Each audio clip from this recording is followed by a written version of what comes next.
मिर्ज़ापुर में हुए चोरी का खुलासा 48 घंटों के अंदर किया गया। हम बात करें मिर्ज़ापुर थाना जिगना क्षेत्र की, तो देसी शराब की दुकान से कई पेटियां चोरी की गई थी और जो वहां पर रखे हुए रुपए थे वो भी चोरों द्वारा हाथ साफ कर दिया गया था। लेकिन मिर्ज़ापुर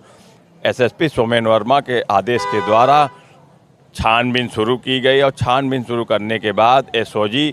और जिगना थाने की फोर्स लगातार छानबीन कर रही थी और क्षेत्रों में भ्रमण करके जायजा ले रही थी, क्योंकि ये जो चोरी थी तो कहीं ना कहीं देसी शराब की चोरी थी जिसको चोरों को द्वारा उठा ले गया जाता है। और जब पीड़ित लिखित तहरीर थाने पर देता है तब उसके बाद कार्रवाई शुरू की जाती है और चोरों का पता लगाने में पुलिस सक्रिय थी और कई जगह पूछताछ जारी रहा।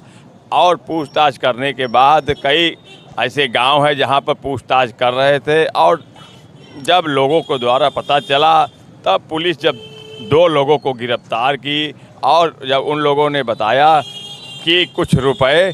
और 2 पेटी जो शराब थी वह शराब बगीचे में के अंदर छुपाया गया था, जो वहाँ का बगीचा था उसको छुपाए थे। जब पुलिस हिरासत में ये दोनों आए तब पुलिस इन लोगों को ले जाकर शराब को बरामदी की और एसओजी टीम और जिगना थाने की फोर्स इस पर काम कर रही थी, क्योंकि कहीं न कहीं चोरी की जो घटना थी उसको लेकर आला अधिकारी सक्रिय थे और थानों के फोर्स को सक्रिय किए थे, जिस पर एसओजी के प्रभारी और जिगना थाने के इंस्पेक्टर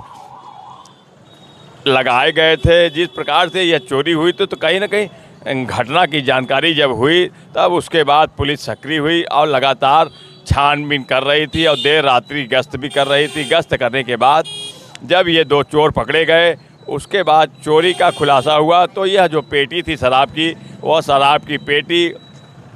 किसी बगीचे के पास छुपाई गई थी और जब इन लोगों को लेकर वहाँ जाया गया तब वहाँ पर ये शराब की पेटी बरामद हुई। 48 घंटे में यह पुलिस ने सफलता हाथ लगी, जिस प्रकार से ये जो चोर थे कहीं ना कहीं पकड़े गए और सीओ के द्वारा जब प्रेस वार्ता कर बताया गया कि 2 पेटी शराब देसी शराब बरामद हुई और कुछ रुपए बरामद हुए, तो कहीं ना कहीं हम बात करें मिर्ज़ापुर की तो पुलिस सक्रिय है और देर रात्रि गश्त भी कर रही है, जिसको लेकर आला अधिकारी लगातार जारी आदेश दिए हैं कि रात्रि में गश्त होना अनिवार्य है और इस प्रकार से कई थानों की फोर्स रात्रि गश्त करती है। मिर्ज़ापुर से JK 24/7 न्यूज़ अजय दुबे की रिपोर्ट।